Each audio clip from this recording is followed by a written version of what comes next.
दर्शकों, आप देखे दिल्ली क्रांति मोर्चा टीवी न्यूज में आप सबका स्वागत है। मैं विश्वनाथ छतरी आपके सामने हाजिर हूँ। आज वो बात करेंगे जिस बात में आप लोगों को जिसकी इंतजार है। भैया दूज की त्योहार बहुत बहुत आप सबको मुबारक हो। और ये यमराज और यमुना माता का गहरा रिश्ता है। बहन बार बार बुलाती है, भैया एक बार मेरे घर आइए। तो यमराज जी के पास समय नहीं होता। यमराज जी कहते हैं, बहन मैं किसी घर जाता हूँ तो उसको सिर्फ आत्मा हरण करने के लिए जाता हूँ, इसलिए मैं किसी घर जल्दी नहीं जाता हूँ। एक दिन यमराज बहन के अति दिल से मनाने पे भाई पहुंच जाता है तो बहन अपने हाथों से उनको खाना खिलाती है। तो यमराज जी खुश होकर कहते हैं, बहन मांग क्या मांगती है। तो बहनों ने क्या मांगी है यमराज जी से? यमुना माता ने मांगी है यमराज अपने भाई से, जो मैं अपने भाई को वायु में और जीवन में अच्छा लंबी आयु की मैं कामना करती हूँ। तो यमराज जी ने खुश होकर बोले हैं, लो बहन मैं तुम्हें यही आशीर्वाद देता हूँ, तुम मेरी बहन हो, तुमने मुझे दिल से और सच्चे श्रद्धा से मुझे याद किए हो। और अपने बहन के घर भाई जाता है तो उसके बना हुआ आपका खाना भाई जो है बहन का हाथ का बना हुआ खाता है, तो उसकी जीवन की लंबी आयु की प्राप्ति होती है। इसीलिए यमराज और यमुना का रिश्ता बहुत गहरा और संपूर्ण माना गया है। तो इसी के तौर पे ये भैया दूज त्योहार मनाया गया है। तो दर्शकों, हम इसी चीज को मैं आपको कहना चाहूँगा, जरूर आप जो है मेरे इंस्टाग्राम, फेसबुक, यूट्यूब देखने वाले को सादर प्रणाम। और आप सबका दिन मंगल सुखमय कटे। और यूट्यूब पे विश्वनाथ छतरी सर्च करेंगे, पूरा वीडियो आपको मिलेगा। और ये सूर्य देवता का अति कृपा बनी हुई है, जो यमुना माता और जो है यमराज देवता दोनों को बड़ी गहरा अटूट रिश्ता है। भाई बहन का प्यार बहुत मूल्य है। रक्षाबंधन का त्योहार जो होता है भाई का रक्षा करने का भी होता है और उसका हर सुख समृद्धि लाने वाला भी होता है। और ये जो यमुना और ये यमराज जी का जो भाई बहन का रिश्ता अटूट और गहरा माना गया है, इसमें भाई का बहुत महत्वपूर्ण, बहन जो अपनी लंबी आयु की कामना का आशीर्वाद और वरदान यमराज जी देते हैं। तो भैया दूज के त्योहार में आप जरूर अपने बहनों के घर जाएं। और जो भाई नहीं जा सकते हैं उन भाई के लिए भी मैं कहना चाहूँगा, आप निराश ना हो। जो हमारी बहनें जो करती हैं इसका त्योहार का पूजन विधि विधान रूप से, तो यमराज देवता से मदद मांगे, विनती करें। जो हमारे भाई जहाँ कहीं भी हो वो ना भी आ पाए तो उनको यमराज जी को भाई बना करके उनसे अपने भाई का नाम ले करके मंत्र के अनुसार यमराज देवाय नमो नमः कृपा करो और मेरे घर के भूले बिसरे पितृ जो है आइए और आप हमारे इस चीज का मनोकामना में पूरा करवाने में साथ दीजिए। देवी देवताओं, ये मत कहना समस्त पितरों आओ, समस्त पितरों में अगल बगल हो जाता है। ये आपको कहना है, जो हमारे घर के भूले बिसरे पितर जो है वो आप आइए और हमारे पूजा के स्थान पे विराजमान होइए। और मुझे इन यमराज देवता से ये चीज विनती करने का और ये चीज मांगने का, उसमें मुझे साथ दीजिए और दिलवाइए। भगवान कृपा करो। हम भी दूर हैं अपनी बहनों से, काफी 14 से 15 साल मुझे हो चुका है बहनों से दूर हुए। आखिर काम ही ऐसा है। चैनल पे से हटने के बाद बड़ी मुश्किल से आपके सामने मैं आता हूं और आप लोगों को इस अच्छी बातों से मैं रूबरू कराने के लिए आता हूं। बहन जिसके पास नहीं है उन भाई के लिए भी मैं कहना चाहूँगा, आप भी अपने यमराज देवता से, सूर्य देवता से विनती कर सकते हैं। और बहनें तो सब जगह ही बहनें मिलेगी। आप दिल से और आंखों पे से चश्मा हटा के देखेंगे तो आपको बहनों का सामना जरूर होगा। और बहन का प्यार जिस भाई के ऊपर रहता है वो बहुत भी खुश नसीब होते हैं। और जिन भाई के पास बहन नहीं है वो पल भर के आंसू अपना अंदर दबा के अकेले में रोते हैं। तो और जिन बहनों को भाई नहीं है तो उन बहनों के लिए ये विश्वनाथ छतरी भाई सामने तैयार है। आप हमें अपना भाई मानिए, सच्चे दिल से मानिए, क्योंकि बहन का दूरी और त्यौहार में ना जाने का परेशानी और मन में कितना तकलीफ होता है ये सिर्फ मैं महसूस कर सकता हूँ। तो बहुत अच्छी तरीके से आप इसको त्यौहार को निभाएं। जरूर नहीं है जो अपने बहन को कुछ उपहार देना चाहेंगे तो ही बहन खुश होगी। बहन के घर जाना बहुत ही अच्छी बात है। और हमारे उन फौजी वीर जवान पुलिस भाइयों के लिए भी कहना चाहेंगे हम, जो ड्यूटी पे तैनात है, पूजा के वक्त नहीं जाते हैं, तो अपनी बहन को प्लीज आप फोन कॉल पे भी बात कर सकते हैं और अपनी बहनों को भी बात करके उसको प्यार का आस जो लगा रखी है बहन वो दूर कर सकते हैं। और बहनों से भी गुजारिश करूंगा जिनका भाई दूर है वो भाई से भी आप संपर्क करने का विधान है, समय कुछ व्यवस्था है तो आप संपर्क करें, और नहीं संपर्क करने की कोई व्यवस्था है तो उनकी फोटो रख करके भी आप पूजा कर सकते हैं, उनको भोग लगा सकते हैं। अगर आपको पंडित जी से भी जा करके इस चीज़ की जानकारी आप ले लें तो हमारी वीडियो को यूट्यूब, इंस्टाग्राम, फेसबुक पे विश्वनाथ छतरी सर्च करेंगे तो मिलूंगा। और भी चीज़ ये है, इंस्टाग्राम पे छोटी वीडियो मिलती है और यूट्यूब पे बड़ी वीडियो मिलती है। तो दर्शकों, मैं आपसे इतनी बात मैं कहता हूँ, आप जरूर इस चीज़ को समझे और माने। कहीं कहीं हमने रोड पे भी देखे हैं, किसी घर पे भी हम गए हैं, जो कोई बहनें अकेले में 4-5 सहेलियां जब चलती है तो कहती मेरे पास तो भाई ही नहीं है। और भी कोई रास्ते में चलती कहता है तेरी तो भाई नहीं है, अरे तेरे तो बहन नहीं है, तू क्या करेगा यार, ड्यूटी करो, काम करो। लेकिन ऐसी बात नहीं है।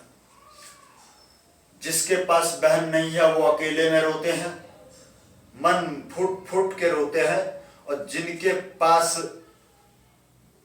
भाई नहीं है वो बहन बिस्तर में बैठे हुए अलग जगह कोई पूजा कर रही है, कोई कहती है मैं भी भाई की पूजा कर रही, भैया दूज मना रहा हूं, तो कितना मन में उसको दुख पहुंचता है। दर्शकों, इतनी बड़ी चीज मैं बता रहा हूं और आप सबसे विनती है, अनुरोध है, कृपया बाइक पे 3-3, 4-4 सवारी बैठ करके बिल्कुल ना चले। हेलमेट लगाए, दस्ताने इस्तेमाल करें, ठंड का मौसम आ रहा, हाथ अकड़ जाते हैं, और पैर में जूते जरूर डालिए आप। और गाड़ी चलाने में बिल्कुल नियंत्रण पे नज़र सामने रखिए, स्टीयरिंग के सामने, लाल बत्ती का ध्यान रखें। और ट्रैफिक पुलिस चालान काटने के लिए नहीं रहती है, बल्कि हम लोगों को जिंदगी सुरक्षित में चलने के लिए रोड पे वो रहती है। इसलिए हेलमेट के पीछे आपको चालान का जुर्माना देने का प्रबंधन करते हैं। और जो हमारे नए युवक, छोटे लोग हैं, जो बच्चे लोग हैं, हमारे भाई लोग, उनसे भी मैं गुजारिश करूंगा, छोटी बहनों से गुजारिश करूंगा, जो स्कूटी लेकर के कहीं भी चलते तो आप हेलमेट जरूर डालें, और हेलमेट के बगैर आप कहीं भी ना जाएं। जो हमारे घर के छोटे भाई है वो भी गाड़ी लेके चलते, पापा गाड़ी दे दीजिए, वो लेके जाते हैं, तो वो जरूर भी हेलमेट ले लें, क्योंकि वो लेके जाएंगे नहीं तो चलाएंगे तो सीखने वाले होते हैं, सीखने के लिए चलाते हैं, वो कहीं ठुकने पे, गिरने पे सर में चोट आ सकता है। वो चोट आगे चल के आपके बड़ी दिक्कत का सामना करना पड़ जाएगा पूरी जिंदगी के लिए। और उसी जगह कहीं छोटा सा कंकड़ा बराबर अगर सर के कोई दिक्कत या नसों में प्रॉब्लम बाय चोट पड़ गई तो वो आपको माइंड प्रॉब्लम आ सकता है।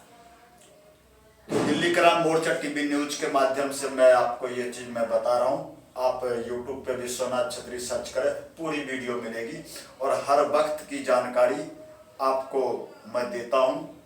और जो बड़ी चीज होती है, बड़ी खबरों की में से जो बड़ी जो बात जो छूट गई हो, जो पता ना चला हो, वो ये बात उसमें से निकाल के मैं सामने रखता हूँ। तो इस वीडियो को 4 भाइयों में शेयर कीजिए, लाइक करें और हमारे चैनल को सपोर्ट करें। और आने वाला छठ व्रत त्यौहार जो है, हम हिंदू मुस्लिम भाई को भी मुबारकबाद देना चाहेंगे। और इनका भी आने वाला त्यौहार आ रहा है, ये बिल्कुल पक्की बात है, उनकी भी त्यौहार सामने आ रहा है। तो उनमें भी आप गले मिल करके आपस में मीठी ईद का भी का बधाई देना चाहूँगा। और छठ व्रत का जो त्यौहार बहुत कठिन और मुशक्कत से भी भरपूर है। ये त्यौहार जो है किनके लिए पूजा जाता है, किनके लिए माना जाता है, इनके बारे में भी मैं पंडित जी से राय और जानकारी पूरा लिया था। ये छठ व्रत जो है, जो समझ लीजिए भोले शंकर जो है, जब क्या नाम है अपने स्वर्ण कक्ष में थे माता पार्वती जी के साथ में, तो उस समय कुछ घटना कहीं देवताओं के लोक में हो रहा था। तो उस समय वो सारे देवतागण पहुंचे, तो उनकी जो गरमाई होती है शरीर की, तो वो उस जगह पार्वती और शिव जी के बीच में देवतागण आते हैं। तो शिव जी बड़ी क्रोध में उठकर बाहर निकलते हैं। तो वो जो निकलता है उनका गर्मी, तो जो है आपको अग्निदेव, वो क्या नाम है, उसमें अग्निदेव खुद कबूतर बन के सामने आ जाते हैं। तो जैसे सामने आते हैं तो वो जैसी गर्मी दृष्टि उनके ऊपर पड़ती है, छूटती प्रेम रस का, तो वो सीधे उनके गर्भाशय में वो इतना गर्म होता है जो वो सह नहीं पाते, खुद अग्नि देवता सह नहीं पाते हैं। वो अग्नि के रूप में गर्म तो है ही, अग्नि देवता खुद सह नहीं पाते हैं। तो सीधा कहते हैं, ब्रह्मदेव विष्णुदेव कृपया नारद देव मुझे इस अग्नि के जलन से बचाइए, मैं बहुत तड़प रहा हूं। तो नारद जी ने डायरेक्ट बोले हैं, जो ये चीज को तड़पन महसूस अग्निदेव नहीं सह पा रहे हैं, तो सीधा सीधा उनको जवाब दीजिए, आप जल कुंड में जाइए। जल कुंड समुद्र में वो गए, तो वहां पे तो जैसी गए तो वो तो उनकी गर्मी निकल गई। वहां पे 6 कन्याएं नहा रही थी, स्नान कर रही थी। वो 6 कन्याओं के गर्भ के पानी के सहारे से, शरीर बॉडी के माध्यम से उनके गर्भ में स्थापित हो गए। स्थापित जो हो गया शिव जी का, वो गर्मी जो स्थापित होने के बाद कार्तिक जी का संपूर्ण प्रकट हुए। 6 मुख वाले कार्तिक जी, 6 माताओं के पुत्र कार्तिक जी, उनका पूजन होता है। और कार्तिक माता पानी में जो खड़ी होकर जो महिलाएं पूजा करती है, तो वही विधान 6 माताएं पानी में थी, तो उनको पुत्र की प्राप्ति हुई थी। तो 6 माताओं के पुत्र की प्राप्ति में, इसीलिए जिनके घर में पुत्र नहीं है, कोई काम नहीं हो रहा, कोई दिक्कत परेशानी है, कोई कुछ मान्यता पूरी नहीं हो रही है, तो छठ माँ को अपना जो जब पूजा होता है, तो उस स्थान पर अगर आप लोग जाते हैं, तो उनके जो पूजन वाली जो महिला होती है, उनके वस्त्र में आप अगर हेल्प करते हैं, साथ देते हैं, वो जब थाली उठा करके, सूप उठा करके सूर्य देव को भोजन के लिए कहते आइए भोजन करिए सूर्यदेव, तो चंद्रदेव और कार्तिक जी आइए भोजन कीजिए, तो उस जगह आप अगर पानी भी डालते हैं उसके ऊपर और जल भी डालते हैं, सच्चे श्रद्धा से मेरा भी मनोकामना पूरा करो, जो आप चाहेंगे वो आपका पूरा होगा। उसी के बाद आपको भी पर्व करना पड़ेगा। जरूरी नहीं है आप पकवान बना के पूजा करें, ये चीज बना के पूजा करें, लेकिन जो उसका व्रत का विधान है वो तो आपको करना ही पड़ेगा। और एक चीज और है, अगर जरूर आपने मन्नत मांगे हैं, तो जिस दिन से वो पूजा चालू होगा, उस दिन से अगर आप कहेंगे मैं भगवान आपके घाट पे या आपके कहीं पे मैं ढोल बजवाऊंगा, मैं डांस करूंगा, मैं गाना गाऊंगा, मैं उस दिन भंडारा बंटवाऊंगा, उस दिन लंगर बंटवाऊंगा, उस दिन गरीबों को मैं खाना खिलाऊंगा छठ माँ। लेकिन वो कहाँ खिलाएंगे? जहाँ पे छठ पूजा के श्रद्धालु व्रती लोग जाएंगे, उसी जगह आप इस चीज को कर सकते हैं। तो आपकी मन्नत पूरी होगी। जरूरी नहीं है, जो इसमें जाति बिरादरी की भी बात होती है। जिसको सच्चे दिल से पूजो तो सभी देवी देवता हैं, नहीं पूजो तो कोई नहीं है। सच्ची बात यह है। कोई कहते हैं पूजा करने से क्या होता है, तो देखिए, पूजा करेंगे तो आपको सच्चा प्यार है तो मिल जाएगा। पूजा करेंगे, प्यार का मामला नहीं है तो दुश्मनी टल जाएगा, अच्छा काम बन जाएगा। तो छठ व्रतियों को, सबको, संपूर्ण ब्रह्मांड और भारत को, छठ पूजा करने वाले को, छठ पूजा दिल में बसाने वाले को, नहीं बसाने वाले को, सबको हैप्पी छठ पूजा मुबारक हो। नमस्कार। विश्वनाथ छत्री को दीजिए इजाजत, दोबारा मिलेगा ऐसी कोई बात जानकारी पूरा लेते हुए। आप हमारे बने रहे हमारे यूट्यूब पे, इंस्टाग्राम पे, फेसबुक पे। कभी कभी बीच में छोटी मैं आपको हंसाने के रूप में मैं वीडियो देता हूं। अगर कोई गलती होती हो हमसे, क्षमा करें, मुझे माफ़ करें। अगर हमसे बात करना चाहेंगे तो मेरे मोबाइल नंबर आपके पास मिलेगा, वीडियो पे मिलेगा। नमस्कार, जय हिंद। दिल्ली क्रांत टीवी न्यूज़ से आप सबका ऐसे ही बना रहे। आपका शरीर सेहतमंद हो, स्वस्थ हो, सुरक्षित हो, पूरा परिवार संपूर्ण सुख में व्यतीत हो। जय श्री बागेश्वर धाम, जय छठ माँ। भैया दूज सबको मुबारक हो। नमस्कार, जय हिंद।